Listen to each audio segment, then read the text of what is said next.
Hi friends, welcome to my channel Harman express. ಇವತ್ತಿನ ವಿಡಿಯೋದಲ್ಲಿ ಒಳ್ಳೆ ಮಾಹಿತಿ ಉಳಿದ ವಿಷಯದ ಬಗ್ಗೆ ತಿಳ್ಕೊಡ್ತೀವಿ. ಅದು ಏನಂತೀರಾ, ಕೇಂದ್ರ ಸರ್ಕಾರದಿಂದ ಒಳ್ಳೆ ಬಂಪರ್ ಗಿಫ್ಟ್ ದೀಪಾವಳಿ ದಸರಾಗೆ ಅಂತ ಹೇಳ್ಬೋದು. ಅದು ಯಾವುದಂತೀರಾ, 8 ವರ್ಷಗಳ ಬಳಿಕ GSTಲಿ ನಮಗೆ ಇಷ್ಟು ಪರ್ಸೆಂಟ್ ಅಂತ ಕಮ್ಮಿ ಕೊಡ್ತಾಯಿದೆ. ಫಸ್ಟ್ ಇಷ್ಟು ಪರ್ಸೆಂಟ್ ಅಂತ ಎಕ್ಸ್ಟ್ರಾ ಮಾಡಿದರು, ಅದು ಇವಾಗ ಇಷ್ಟು ಪರ್ಸೆಂಟ್ ಅಂತ ಕಮ್ಮಿ ಇದೆ. 8 ವಿಭಾಗದಲ್ಲಿ ನಮಗೆ GSTನ ಕಮ್ಮಿ ಮಾಡಿದ್ದಾರೆ. ಇದೇ ನಮಗೆ ಗಿಫ್ಟ್ ದೀಪಾವಳಿ ಮತ್ತು ದಸರಾಕ್ಕೆ. ಅದು ಯಾವ ವಿಭಾಗ ಅಂತ ನಾವು ನೋಡೋದಾದರೆ, ಮೆಡಿಷನ್, ಹೆಲ್ತ್ ಇನ್ಶೂರೆನ್ಸ್, ಇಂಧನ, ಕರಕುಶಲತೆ, ಕೃಷಿ, ರಸಗೊಬ್ಬರ, ಹಾಗೆ ಜವಳಿ, ದಿನ ಬಳಕೆ ಐಟಮ್ಸ್ಗಳು, ಹಾಗೆ ಹೊರತು ತಿಂಡಿಗಳು, ಬೇಕ್ರಿ ಐಟಮ್ಸಲ್ಲಿ ಇಷ್ಟು ಇದರಲ್ಲೆಲ್ಲನೂ ನಮಗೆ GST ಇಷ್ಟು ಪರ್ಸೆಂಟ್ ಅಂತ ನಮಗೆ ಕಮ್ಮಿ ಮಾಡಿದ್ದಾರೆ. ಎಷ್ಟು ಪರ್ಸೆಂಟ್ ಮಾಡಿದ್ದಾರೆ ಯಾವುದ್ಯಾವುದರಲ್ಲಿ ಅಂತ ಕೂಡ ನಾವು ನೋಡೋಣ. ಹಾಗೆ ಇವಾಗ ಆರೋಗ್ಯದಲ್ಲಿ ಮೆಡಿಷನ್ ಹೆಚ್ಚಾಗಿರುತ್ತೆ, ಅದರಲ್ಲಿ ಕೂಡ ಕಮ್ಮಿ ಮಾಡಿದ್ದಾರೆ. ಹಾಗೆ ಕ್ಯಾನ್ಸರ್ಗೆ ಯಾವ ಮೆಡಿಷನ್ ಬೇಕೋ ಆ ಮೆಡಿಷನ್ಗೆ 0 GSTನೇ ಇಲ್ಲ ಅದಕ್ಕೆ, ಆ ರೀತಿ ಕೂಡ ಮಾಡಿದ್ದಾರೆ. ಹೆಲ್ತ್ ಇನ್ಶೂರೆನ್ಸ್ ಮತ್ತು ವೈಯಕ್ತಿಕ ಇನ್ಶೂರೆನ್ಸ್, ಹಾಗೆ ಅದಕ್ಕೆ ಇವಾಗಿದ್ದಿದ್ದು 12% GST ಆಗ್ತಾಯಿದ್ರು, ಅದಕ್ಕೆ ಈಗ 5% GSTಗೆ ಇಳಿಕೆಯಾಗಿದೆ.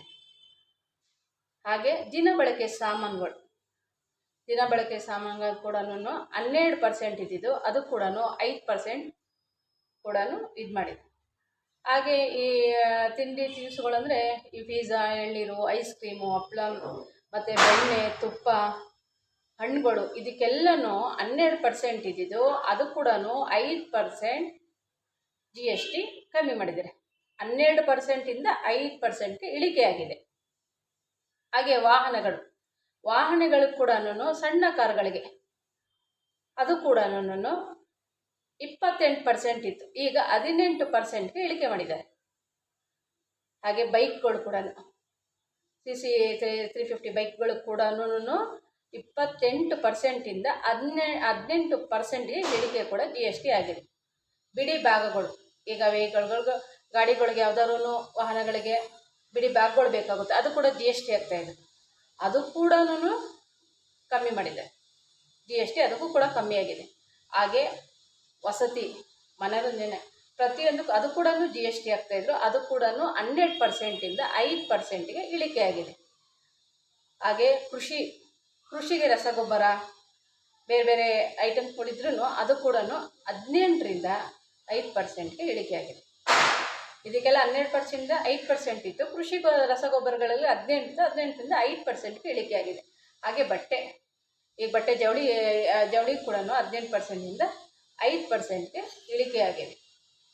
ಹಾಗೆ ಮಕ್ಕಳ ವಿದ್ಯಾಭ್ಯಾಸಕ್ಕೆ ಲೇಖನ ಸಾಮಗ್ರಿಗಳು, ಈ ಲೇಖನ ಸಾಮಗ್ರಿಗಳಂದರೆ ಬುಕ್ಕು, ಪೆನ್ಸಿಲ್, ಪೆನ್, ರಬ್ಬರ್, ಈ ಥರ ಪ್ರತಿಯೊಂದಕ್ಕೂ ಅದು ಕೂಡ ಇಳಿಕೆ ಅಂತೂ ಆಗಿದೆ. 12%ಇಂದ 5% ಕೂಡ ಅದು ಕೂಡ ಇಳಿಕೆಯಾಗಿದೆ. ಹಾಗೆ ದಿನ ಬಳಕೆಗೂ ಯಾವಾಗ ಹೇಳಿದ್ನಲ್ಲ, ದಿನ ಬಳಕೆಗೆ ಅಂದರೆ ಈಗ ಪೇಸ್ಟು, ಸೋಪು, ಶ್ಯಾಂಪು, ಎಲೆಕ್ಟ್ರಿಕಲ್ ವಸ್ತುಗಳು ಐಟಮ್ಸ್ಗಳು, ಮತ್ತು ಛತ್ರಿ, ತುಪ್ಪ, ಬೆಣ್ಣೆ ಇಂಥದಕ್ಕೆಲ್ಲ ಕೂಡ 12%ರಿಂದ 5%. ಎಲೆಕ್ಟ್ರಿಕ್ ಐಟಮ್ಸ್ ಅಂದ ತಕ್ಷಣ ಅಂಗಡಿಗೆ ಹೋಗ್ತೀವಿ, ಇಷ್ಟೊಂದು GST ಕಟ್ಟಬೇಕಲ್ಲಪ್ಪ, 18%, 12% ಆ ರೀತಿ ಎಲ್ಲ ಕಟ್ಟಬೇಕಲ್ಲಪ್ಪ ಅನ್ನೋರಿಗೆ 12%ರಿಂದ 5% ದಿನ ಬಳಕೆ ಐಟಮ್ಸ್ಗಳಿಗೆ 5% GST ಇವಾಗ 12ರಿಂದ 5%ಗೆ ಇಳಿಕೆಯಾಗಿದೆ. ಹಾಗೆ ಯಾವುದಕ್ಕೆ ಏರಿಕೆ ಆಗಿದೆ ಅಂತಲೂ ನಾವು ನೋಡ್ಬೋದು. ತಂಬಾಕು, ಪಾನ್ ಮಸಾಲ, ಮದ್ಯ, ಮೋಜಿನ ಗೇಮ್ಗಳು, ಈ ಆನ್ಲೈನ್ ಗೇಮ್ಗಳು ಅದಕ್ಕೆಲ್ಲ ಇರುತ್ತಲ್ಲ, ಹಾಗೆ ಸಿಗರೇಟ್, ಇದಕ್ಕೆ ಇವಾಗಿರೋ ಪರ್ಸೆಂಟ್ಗಿಂತ ಹೆಚ್ಚು ಪರ್ಸೆಂಟೇಜ್ 40%, ಅದಕ್ಕಿಂತ ಹೆಚ್ಚಾಗಿ ಪರ್ಸೆಂಟೇಜ್ ಅದಕ್ಕೆ ಮೇಲೆ ಹಾಕಿದ್ದಾರೆ. ಈ ಫಸ್ಟೆಲ್ಲ ಹೇಳಿದ್ದಕ್ಕೆ ಅಷ್ಟಕ್ಕೂ 8 ವಿಭಾಗದಲ್ಲಿ ಎಲ್ಲದಕ್ಕೂ ಕಮ್ಮಿ ಮಾಡಿದ್ದಾರೆ, ಬಟ್ ಇದಕ್ಕೆ ಮಾತ್ರ ಇನ್ನೂ ಹೆಚ್ಚಿಗೆ GST ಹಾಕ್ತಾರೆ. ಹಾಗೆ ಎಲೆಕ್ಟ್ರಿಷಿಯನ್ ವಾಹನಗಳಿಗೆ 5ರಿಂದ 18% ಏರಿಕೆ ಆಗಿದೆ. CC ಬೈಕ್ಗಳಿಗೆ ಕಮ್ಮಿ ಆಗಿದೆ, ಎಲೆಕ್ಟ್ರಿಕ್ ವಾಹನಗಳೇ 5%ರಿಂದ 18%ಗೆ ಏರಿಕೆಯಾಗಿದೆ. ಹಾಗೆ ಕಲ್ಲಿದ್ದಲು ಕಲ್ಲಿದ್ದಲು ಉತ್ಪನ್ನಗಳಿಗೆ ಕೂಡ 5%ಇಂದ 18%ಗೆ ಏರಿಕೆಯಾಗಿದೆ. ಹಾಗೆ ಇವಾಗ ಜವಳಿಲಿ ಕಮ್ಮಿ ಅಂತಂದರೆ ಕಮ್ಮಿ ಪರ್ಸೆಂಟ್ ಆಗಿದೆ ಅಂತಂದರೆ 12ರಿಂದ 5% ಅಂತ ಹೇಳಿದರೆ, ಹಾಗೆ ದುಬಾರಿ ಬಟ್ಟೆಗಳು, ತುಂಬ ದುಬಾರಿ ಬಟ್ಟೆಗಳನ್ನ ಏನಾದ್ರು ತೊಗೊಂಡ್ರೆ 2500 3000 ಆ ರೀತಿ ದುಬಾರಿ ಬಟ್ಟೆ, ಒಂದೇ ಒಂದು ಬಟ್ಟೆ ತೊಗೊಂಡ್ರು ಅಂದ್ರೂ ಅದು ಕೂಡ 12%ಇಂದ 18%ಗೆ ಹೆಚ್ಚಿಗೆ ಮಾಡಿದ್ದಾರೆ. ಹಾಗೆ ಬೇಕ್ರಿ ಐಟಮ್ಸ್, ಕುರುಕಲು ತಿಂಡಿಗಳು ಮತ್ತು ಅದು ಕೂಡ 18ರಿಂದ 5% ಇಳಿಕೆಯಾಗಿದೆ. ಮತ್ತು ಪಾತ್ರೆ ಹೊಲಿಗೆ ಯಂತ್ರಗಳು, ಹಾಗೆ ಹೊಲಿಗೆ ಮಿಷಿನ್ಗಳು ಹಾಗೆ ಅದಕ್ಕೆ ಬಿಡಿ ಭಾಗಗಳು ಅದರಲ್ಲಿ ಕೂಡ ಕಮ್ಮಿಯಾಗಿದೆ. ಇಷ್ಟು GST ಕಡೆಯಿಂದ ನಮಗೆ ಜನಸಾಮಾನ್ಯರಿಗೆ ಹೆಲ್ಪ್ ಆಗಿದೆ, ಖಂಡಿತವಾಗ್ಲೂ ಹೆಲ್ಪ್ ಆಗಿದೆ.